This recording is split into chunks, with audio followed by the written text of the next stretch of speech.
What's going on, YouTube? Hayden Maxwell's here. Got a fun one today. Got a 2012 Chevy Colorado LT 4x4. Driving it down the road last night.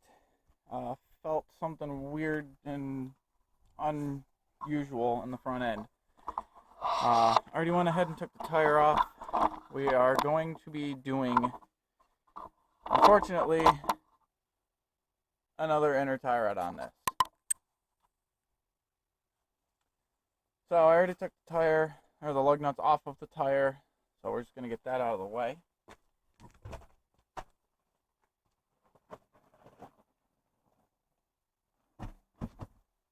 After that's been set off to the side. So what we're going to have to do, obviously, with these trucks, we're going to have to take the cotter pin out, which you just bend the ears back as best you can, like so. You get it nice and straight, and then it'll slide right out, just like that. So once you get that, you set that aside. We're going to have to crack this free, and then we're going to have to work on getting this inner boot out of the way. After we get the nut off, we spin this tie rod off, get the boot, pull it down, pull that off after you separate the two. Once you do that, it is pretty straightforward. So let's get to it.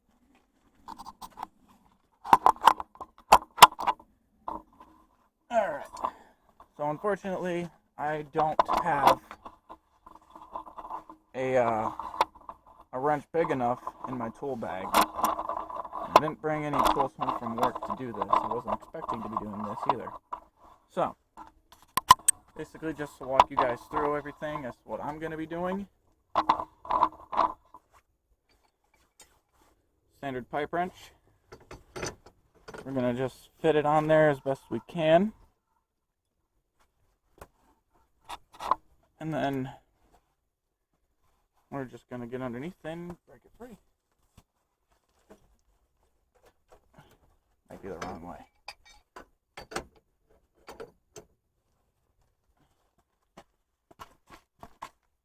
There we go.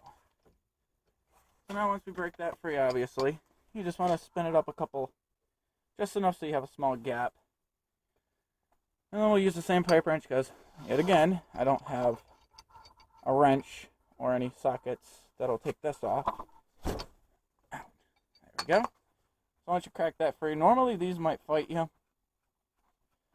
So some penetrating oil, might be required. But once you get that off, what I usually do is I take it off a little bit and then I thread it back on a couple turns. Again, using the pipe wrench. Couple good whacks on the knuckle. So what I mean by that is you want to hit it here on this knuckle surface, not on the nut and not on the boot, because that can actually damage it. Once you take the nut off, see the nut, you just set that aside as well, and then the tie rod slides down and out.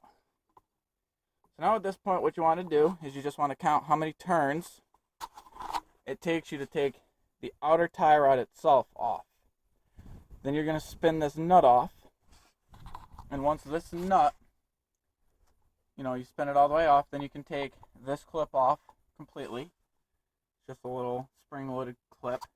Then there might be, I think what happened the last time I did this, I just put a standard screw clamp, so you might just need a flathead screwdriver.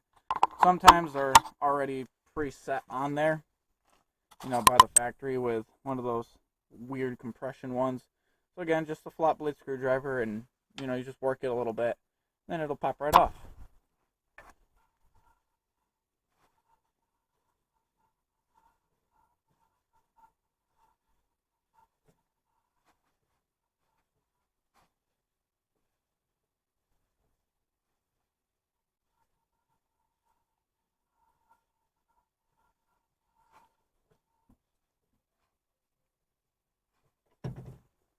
Alright, so that one was actually 21 and a half. needs an alignment anywho, so we'll readjust that afterwards. And then, like I said, guys, just take this nut and spin her all the way off.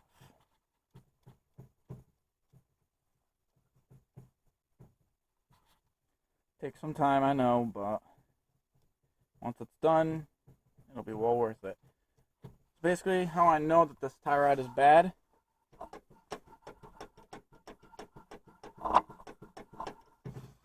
not only that, but any tie rod should never, ever, ever be this loose. If I could sit here and just wiggle it up and down and it bounces back like that, there's a bigger problem. I mean, I can just grab on the joint and I have play all over the place. So now, what we're going to do is I'm going to go into my tool bag. I did get a new part. It's a Moog. It says it's the problem solver. Got this one from O'Reilly's. Part number is EV800300. In case you guys have the same truck. So we'll set that there. Now we're just going to need to find a pair of pliers. Once we do that, put you guys back up in the tripod. Get you a closer shot too. Alright, so what we're going to do is we're just going to take this, squeeze it together, and we'll wiggle that off. Voila. And like I said, these ones are spring-loaded, so if you have like a pair of vice grips, those would work better. Or, you know, a flat pair of pliers. I wouldn't recommend using needle nose, because if your needle nose plier slips off that little end right there, these are finger biters, and they do hurt. So now that that's out of the way, we're probably going to have to figure a way to get underneath it safely and loosen up the other end with a flat blade. And like I said, I'll swing underneath here for you guys real quick. Want to make sure that you keep everything nice and neat off to the side, all your tools and everything, your cotter pin, which is all going to be reused unless you have new. Alright, so like I said, I have just a standard, you know, boot screw clamp on there, because the original ones really don't hold all that well. Or they hold, it's just when you go to replace your inner tie rods, come time for them to go bad, because eventually they do go bad, it is a pain trying to get that clamp off. So, try to get up from underneath here. Alright. Now, let's just find a flathead. And if you can't find a flathead, that's okay. Most of these heads are usually an 8mm or 5/16. So if that's the case, we'll just try to find an 8mm 1/4" socket. That one's a 12.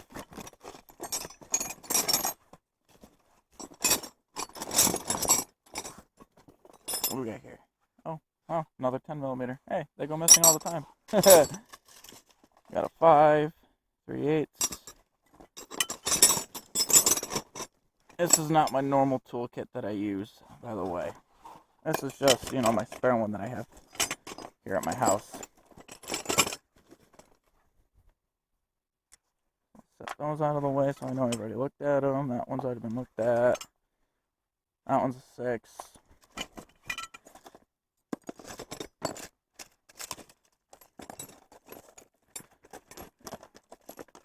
7.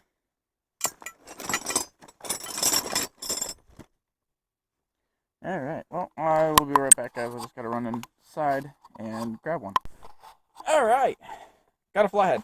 So, now that we got the correct tools, we're gonna monkey our little happy rear ends underneath here, and we are going to loosen that little pain in the rear end screw right there. So, like I said, you just put your screwdriver in there. If you have already done this before, obviously, you just unscrew, keep unscrewing. Basically what you want to do is you don't want to go all the way on loose, because these are a pain to get back in, but you do want to loosen it up enough where, like so, where it'll almost clear. See how that'll almost walk right over it, but it's not quite there yet. So at that point, we can hop out from underneath. Or try to. Alright, now we're just going to grab onto the boot. And we're just going to yank it right off. Maybe. Sometimes these are a slight pain. Sorry guys about the shaky video. I just got a new tripod and I'm trying to get used to it. So what we might have to do is just take our flat blade screwdriver and just work it underneath. And then once you work it underneath a little bit, wake it up. There, pops right off. You see? See why I said to not loosen it up too much? Because look, it stays right on. Now this is where the fun really gets interesting. And I'm going to show you guys a nifty little trick. So because your steering knuckle obviously can flop around, we're going to push that as if the wheel is locked all the way to the left. And then what we're going to do is we're going to turn the wheel so that this outer tie rod, or inner tie rod, sticks out just past the frame. If you don't have a special tie rod tool and you're sitting there like, oh good lord, how am I going to get it off? Trusty pipe wrench yet again. Save the rescue. So, set the video camera up so you guys can see me do that. And I'll be right back.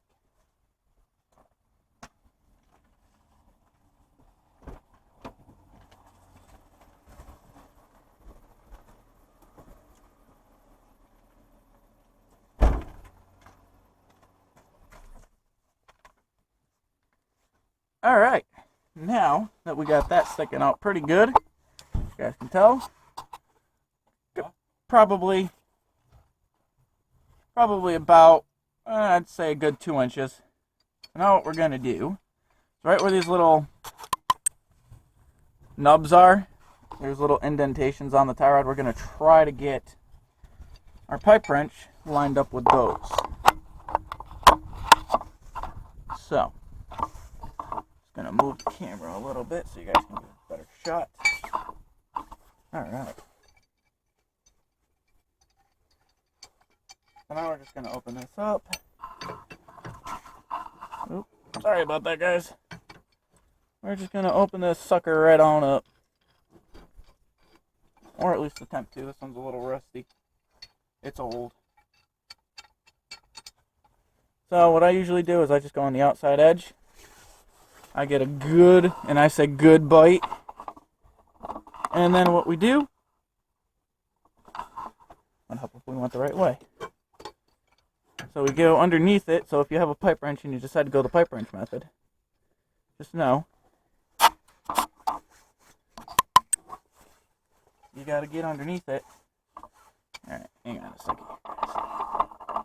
I'm gonna put you guys up a little higher, just so everybody can see what we all have. You know.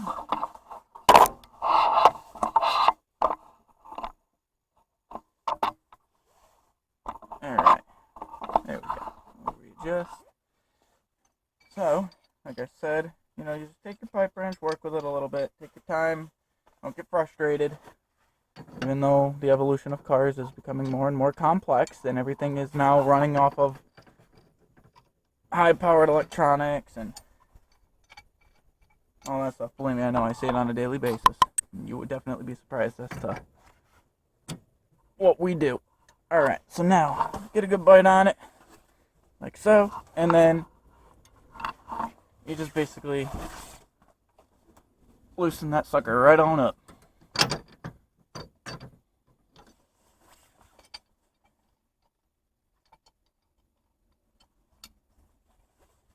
Alright, let's try that one again. That's better.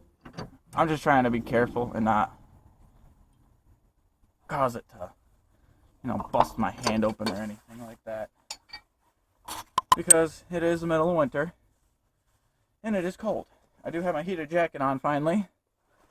Been always wanting one, and I finally got one. and it is an absolute lifesaver right now. It's got the heated pockets, the whole 9 yards. Alright, so now, what I'm actually going to do is I'm just going to get underneath it really quick and just bust this puppy free so we can get this job done and finished. Alrighty, here we go. So I'll make sure we not have to go this way. And we do. Alright, so I ended up being wrong, which happens.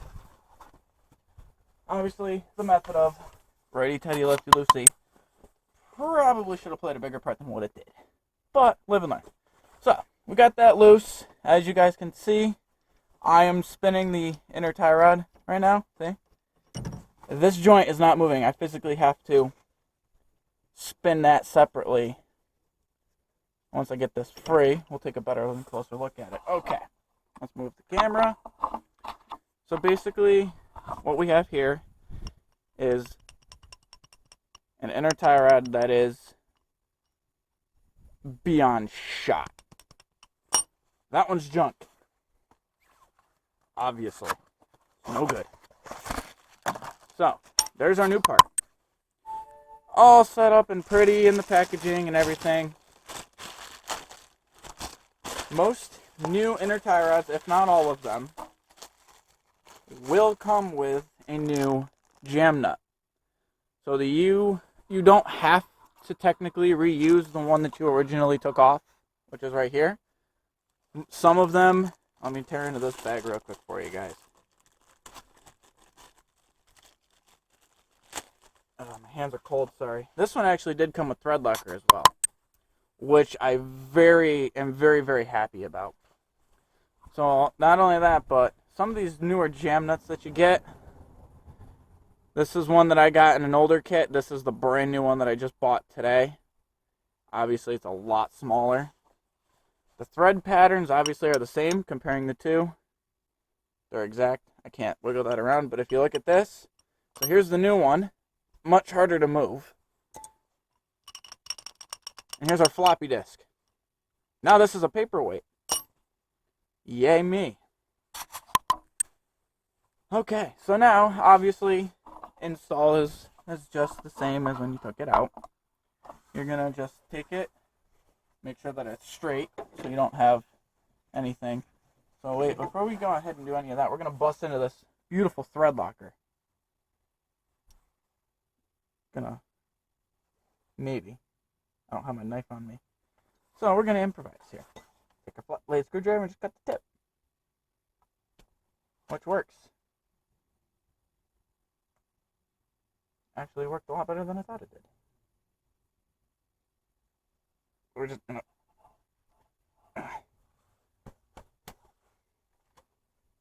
Alright, so now, with our thread locker MacGyvered open, we're just going to squeeze some of that on there. Don't be shy with this.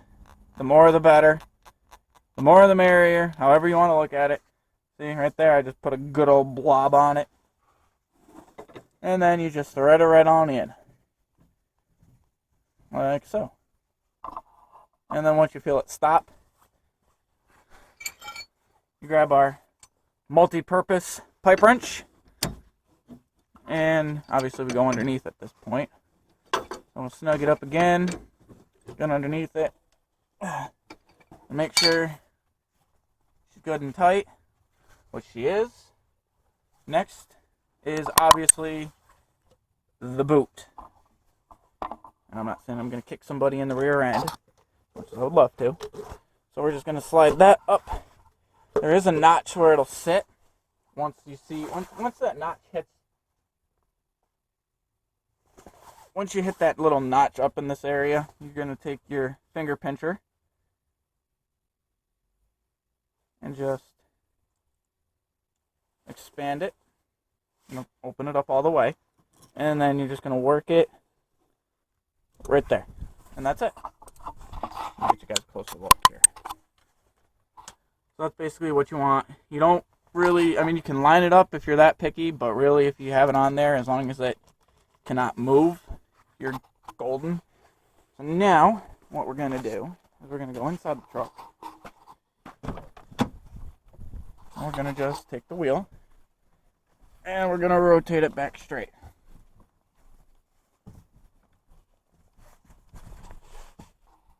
Ta-da. Now, inside of my truck's a little dirty. I just got it back yesterday. Family friend was using it for a while. So once you do that, then you're going to take your brand shiny new jam nut. Again, you can reuse your old one. It's all about personal preference. If you feel comfortable using the new jam nut, by all means, you're more than welcome to. If you want to use your old jam nut, because it's obviously some of them, and depends on what kit you get, are going to be thicker, much more suitable, more heavier duty, that's fine too. So because this truck needs an alignment, I'm not going to be exact. I'm probably going to do 14.5 turns on it. So I always start with it straight up because that's how it mounts in.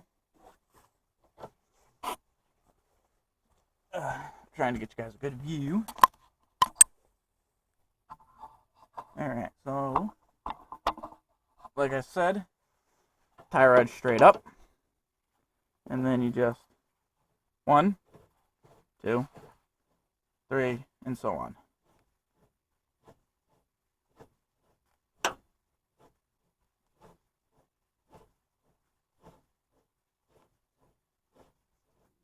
We got 13, and we'll leave it right there at 14.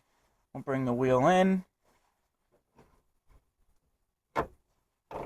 And then, hopefully, that we got it close.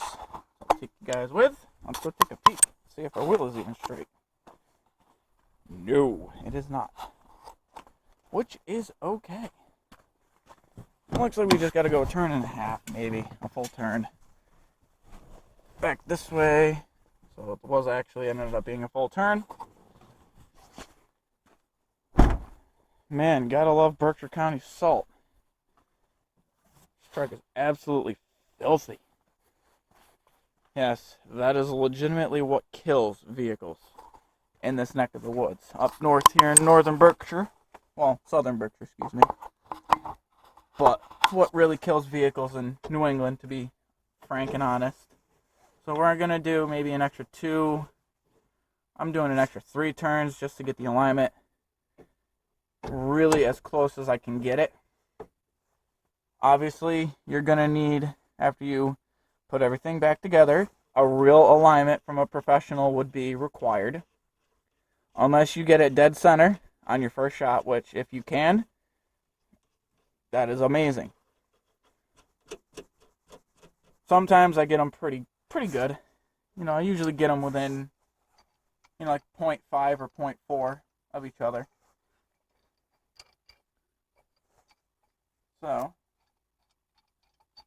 now we're just going to tighten up our multiple use pipe wrench.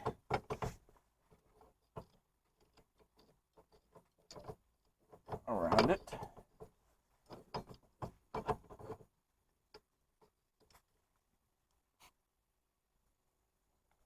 There we go. Now the purpose of the jam nut, in case you guys were wondering, or you had the question of what does it do? Well, I'll tell you what it does.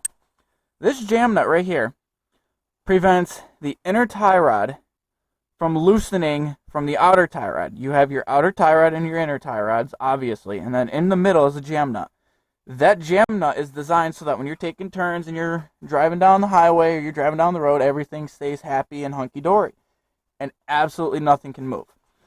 If this tie rod and this jam nut didn't exist, or if this tie rod existed and this tie rod existed but you didn't have the jam nut in the middle, you'd be aligning your car every other week. You know, with the potholes and everything, the jam nut just kind of keeps everything happy and tight, and it keeps everything, in a fashion order.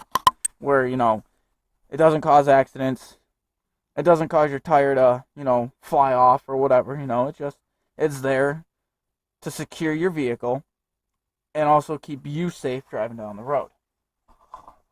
So moving the camera now to our better angle of the nut right here. You just want to get that hand tight, or as tight as you can get it with your little hand. And then we are going to figure a way to tighten that sucker. I might have a 19mm wrench. I think it's a 19. It should be a 19. Let's go take a look. Got an 18. I got a 22. Another 18. 23. 21. La-di-da. What is this? What do we got here? What socket are you? Oh, you're in a 23. You ain't gonna do me any good. Hey, would you look at that? A 19mm. And just to confirm, no, it is a 21. Alright. So I was actually wrong. Again, what you guys want to do is if you have a 21mm wrench, obviously, just tighten it up. You want to really crank down on these these things. Sorry about that. My brain just doesn't want to work today because it's cold.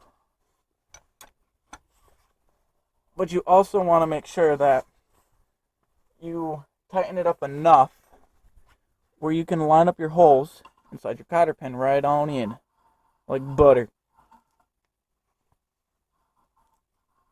And that's that.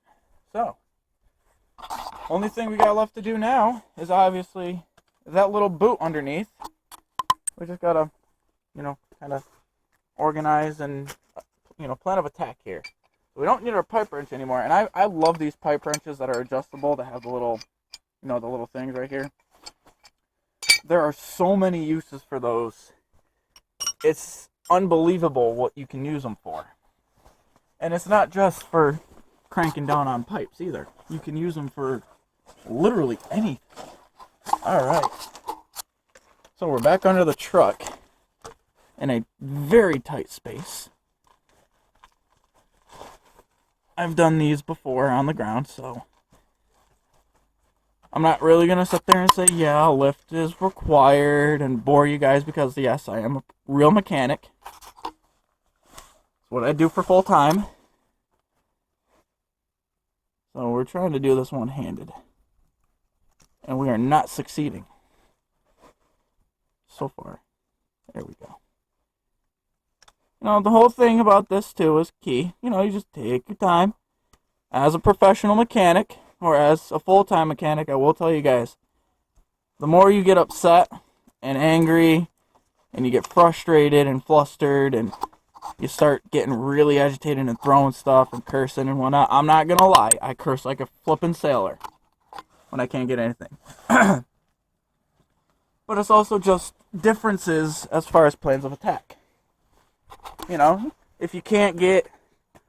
So let's just take this truck, for example, that we got right here in front of us. You can't get the upper ball joint free because you want the CV axle out, and you can't get this free. You just got to think outside the box. Like, okay, well, what if I took, this caliper and everything off?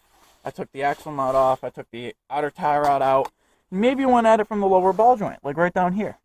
Sometimes, if something you think works, or something that you think common sense, like, oh yeah, I'll just take the upper ball joint right off and then the whole thing drops.